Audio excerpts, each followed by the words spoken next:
السلام علیکم ورحمۃ اللہ وبرکاتہ۔ بسم اللہ الرحمن الرحیم۔ الحمد للہ رب العالمین، والصلاة والسلام علی اشرف الانبیاء والمرسلین، اما بعد فاعوذ باللہ من الشیطان الرجیم، بسم اللہ الرحمن الرحیم۔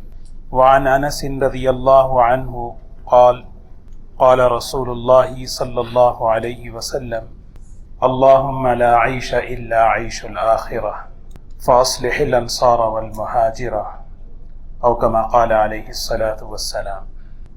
قابل احترام بزرگ و دوستو، ابواب الرقاق کی احادیث میں سے ایک حدیث ہے جس میں اللہ کے رسول صلی اللہ علیہ وسلم نے یہ بات اپنی امت کو سمجھائی ہے کہ اس دنیا میں انسان ہمیشہ رہنے کے لیے نہیں آیا ہے، اور اس دنیا میں اللہ تعالیٰ نے آخرت کی زندگی کو بنانے کے لیے بھیجا ہے۔ کوئی انسان اس دنیا میں رہتا نہیں۔ وما جعلنا لبشر من قبلک الخلد، ہم نے کسی کے لیے بھی یہاں کا رہنا طے نہیں کیا۔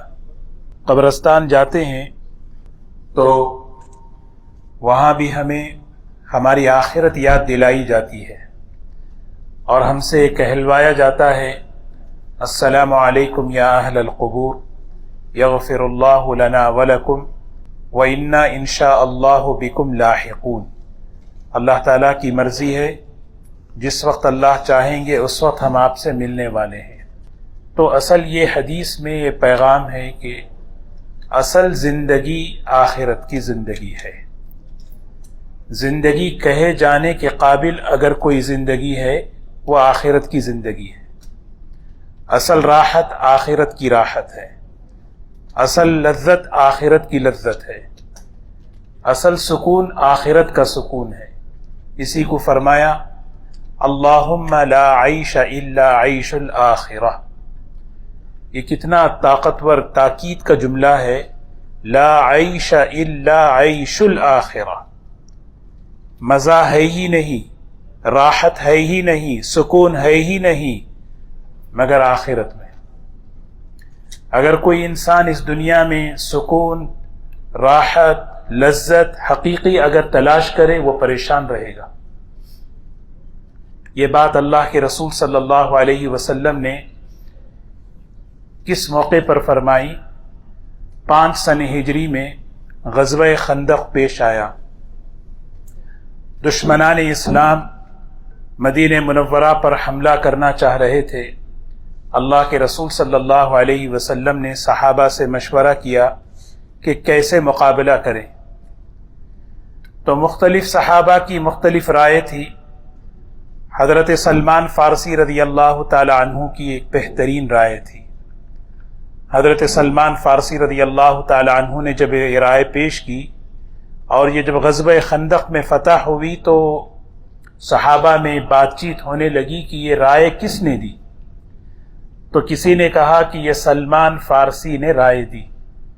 تو مہاجرین کہنے لگے کہ سلمان منا، اور انصار کہنے لگے کہ سلمان منا، کہ سلمان ہمارے آدمی ہیں۔ حضور اکرم صلی اللہ علیہ وسلم نے فرمایا کہ سلمان منا اہل البیت، یہ سلمان اہل بیت میں سے ہیں۔ کسی نے ایک موقع پر ان کو بڑا طنز کا جملہ کہا تو یہ تو ایرانی ہے، یہ تو فارس سے آیا ہے۔ تو حضرت سلمان رضی اللہ تعالی عنہ غصے میں نہیں آئے۔ جس آدمی کے سامنے آخرت ہوتی ہے، جس آدمی کے سامنے دنیا کی کوئی حیثیت نہیں ہوتی، اس کا کیا رویہ ہوتا ہے دیکھیں۔ کوئی کسی کو دنیا میں مختلف لوگ مختلف باتیں کہتے رہتے ہیں، مختلف باتیں پھیلاتے رہتے ہیں۔ جب آدمی کے سامنے آخرت ہوتی ہے تو وہ کیسے اپنی ان باتوں کو کیسے ڈیل کرتا ہے۔ حضرت سلمان فارسی رضی اللہ تعالیٰ عنہ نے فرمایا تم مجھے برا کہتے ہو، چلو میں اپنا تعارف میں تمہیں کراتا ہوں۔ میری ابتدا جو ہے ایک ناپاک قطرے سے ہے، اور میری انتہا ایک مردار ہونے والی ہے، اور میرے سامنے ایک گھاٹی آنے والی ہے۔ اس گھاٹی میں اگر میں کامیاب ہو جاؤں تو اللہ تعالیٰ کی بارگاہ میں میں بہت عزت والا ہوں، فمن ثقلت موازینی فانا کریم، جس وقت نام اعمال اللہ کی بارگاہ میں تولا جائے گا وہاں اگر میں کامیاب ہو گیا تو میں بہت عزت والا ہوں، تمہاری بات کی کوئی پرواہ نہیں مجھے۔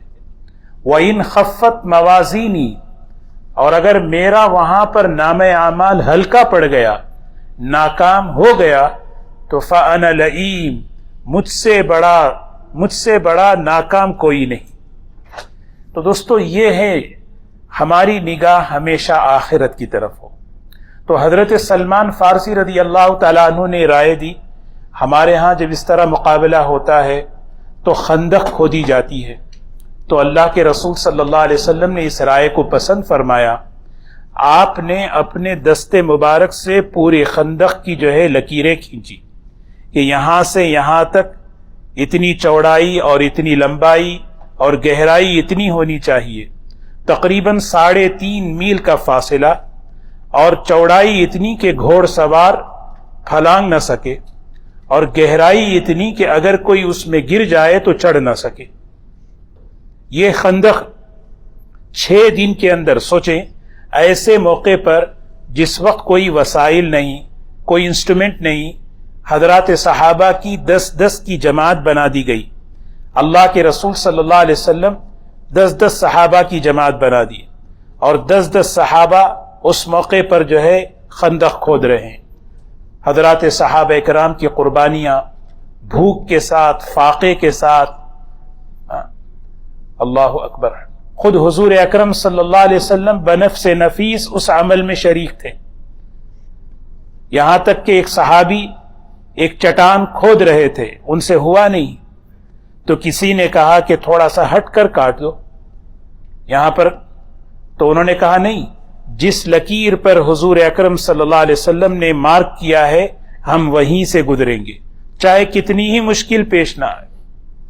دیکھیں صحابہ کی اطاعت، دیکھیں کھودتے ہوئے ایک سخت چٹان آ گئی تو حضور اکرم صلی اللہ علیہ وسلم کو اطلاع دی گئی، اللہ کے رسول صلی اللہ علیہ وسلم تشریف لائے، اس حال میں کہ روایت میں آتا ہے کہ آپ کے جسم مبارک پر صرف ایک چادر تھی، اوپر کی چادر بالکل نہیں تھی، جسد اطہر اوپر کی طرف سے کھلا ہوا تھا۔ صحابہ کہتے ہیں دھول کی وجہ سے، مٹی کی وجہ سے آپ کے جسم مبارک کی جلد نظر نہیں آ رہی تھی، ساری غبار آلود ہو چکی تھی، خود آپ بنفس نفیس شریک ہے۔ اللہ کے رسول صلی اللہ علیہ وسلم نے کدال لی اور اس پر مارا، جیسے ہی مارا تو ایک چمک نظر آئی، حضرت سلمان نے دیکھا، اللہ اکبر، دوسری مرتبہ پھر اللہ اکبر، تیسری مرتبہ آپ نے وار کیا تو اللہ اکبر، چمک آئی، تینوں مرتبہ حضور صلی اللہ علیہ وسلم نے کہا اللہ اکبر اللہ اکبر اللہ اکبر۔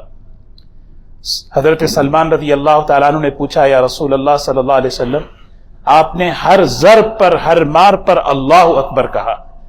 فرمایا سلمان، جس موقع پر میں پہلی مرتبہ میں نے مار لگائی، اللہ تعالیٰ نے مجھے فارس کے محلات دکھائے، دوسری مرتبہ میں نے مارا تو روم کے محلات مجھے دکھائے، تیسری مرتبہ جب میں نے مارا یمن اور صنعاء کے محلات دکھائے، جبرائیل میرے پاس آئے اور کہنے لگے یہ تینوں علاقے اللہ تعالیٰ آپ کی امت کو دینے والے ہیں، یعنی آپ کی امت کو یہ فتح کرے گی۔ اور حضرت عمر رضی اللہ تعالیٰ عنہ کے زمانے میں یہ تینوں علاقے فتح ہو چکے تھے۔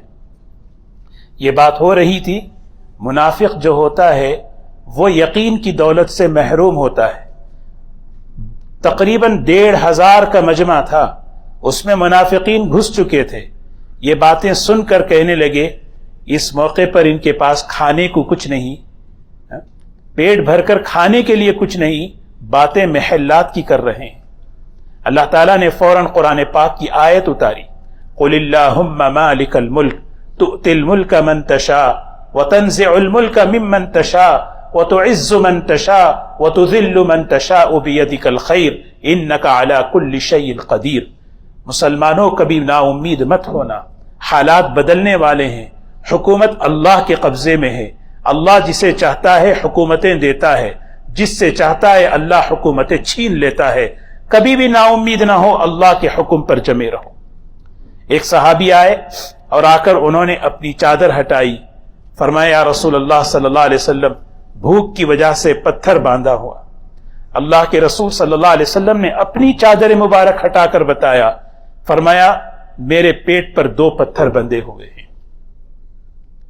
اس روایت میں محدثین نے ایک بات لکھی ہے کہ پتھر بعض مرتبہ روایت کو اور حدیث کو صحیح نہ سمجھنے کی وجہ سے آدمی غلط فہمی کا شکار ہو جاتا ہے۔ پتھر سے مراد ایسا نہیں ہے کہ بڑا وزنی پتھر، جو آدمی بھوکا ہو وہ وزنی پتھر کہاں سے اٹھا سکتا ہے؟ پتھر سے مراد حجاز میں ایک قسم کا پتھر ہوا کرتا تھا جو بالکل چھوٹا ہوتا تھا۔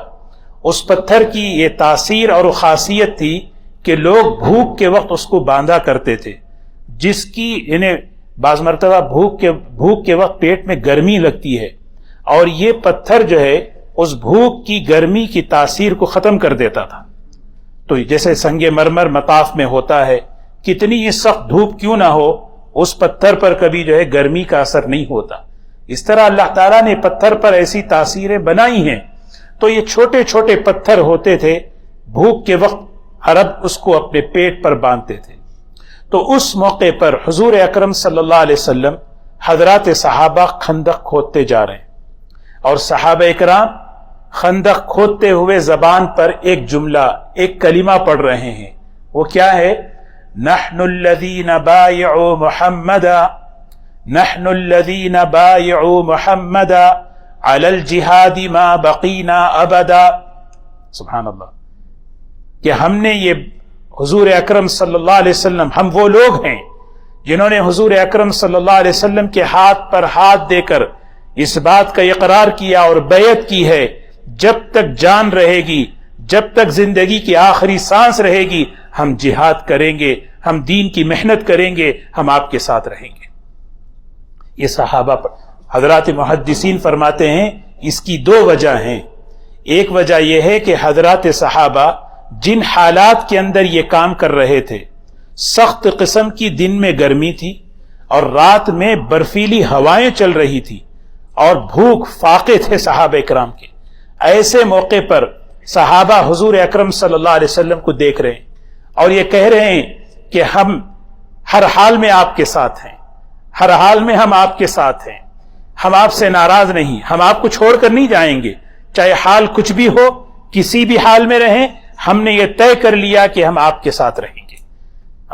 دوسری وجہ محدثین نے لکھی ہے کہ بعض مرتبہ آدمی کوئی بھاری کام کرتا ہے، جسے کوئی وزنی چیز ہٹانا چاہتا ہے تو کوئی آواز نکالتا ہے نا۔ کسی کو کہے ممبر ہٹاؤ، ایک آدمی ممبر جب ہٹاتا ہے تو آواز نکلتی ہے، اور نکالتے ہیں لوگ۔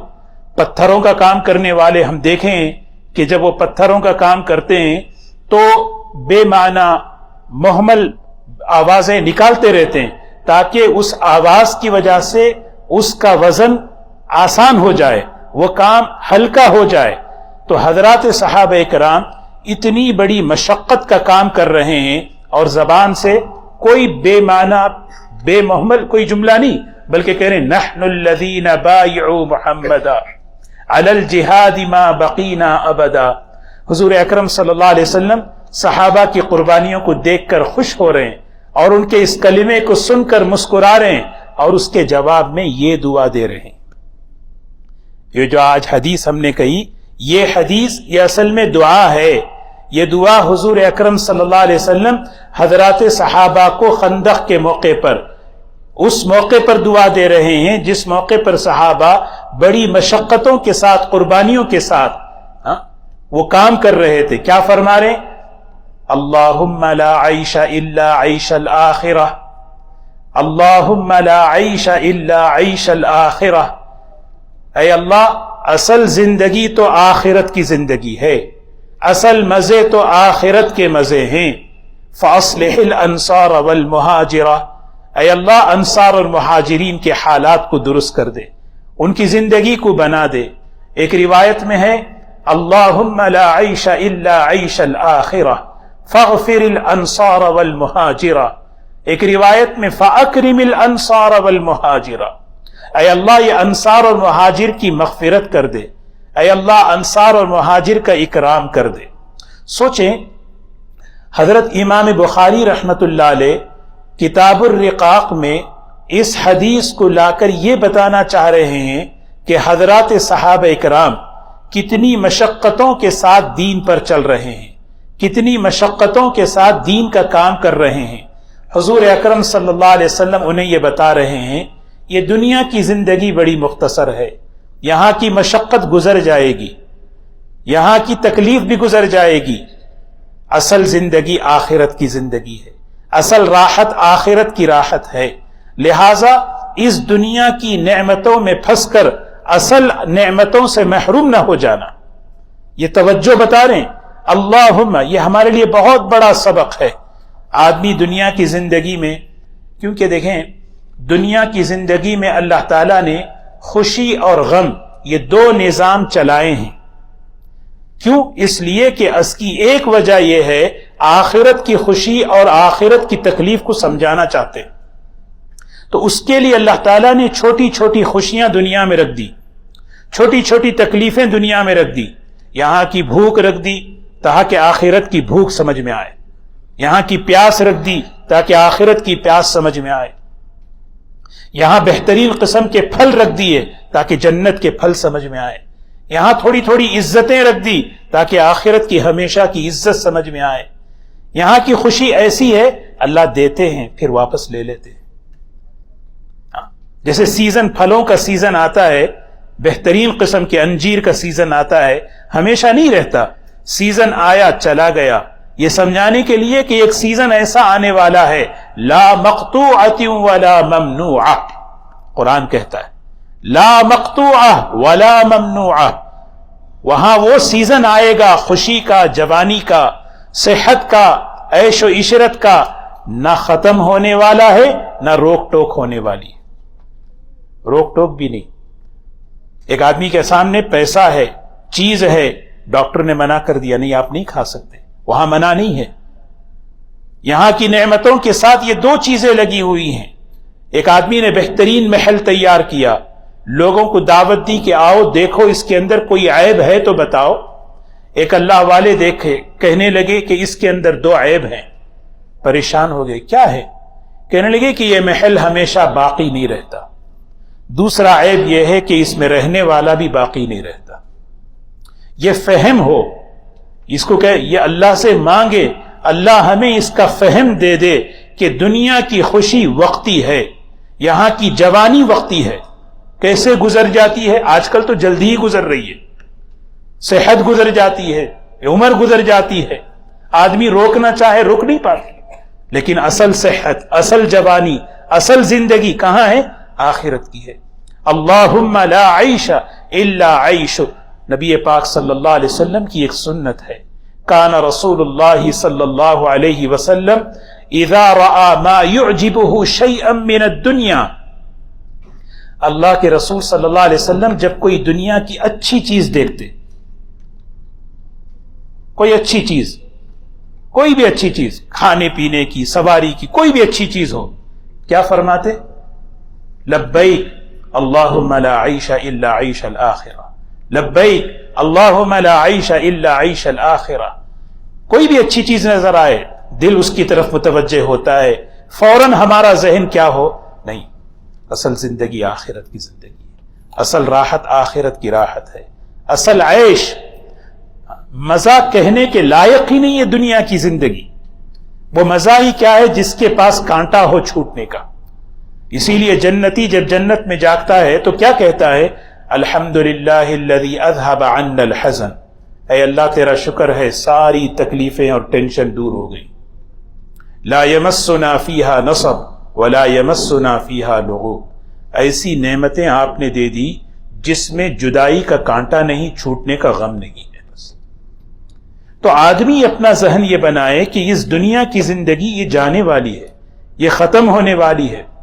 انصار مدینہ پانی کے معاملے میں پریشان ہو کر حضور صلی اللہ علیہ وسلم کے پاس آئے، اور آ کر پوری جماعت آئی ہے درخواست کرنے کے لیے ہمیں پانی کا کچھ انتظام ہو جائے۔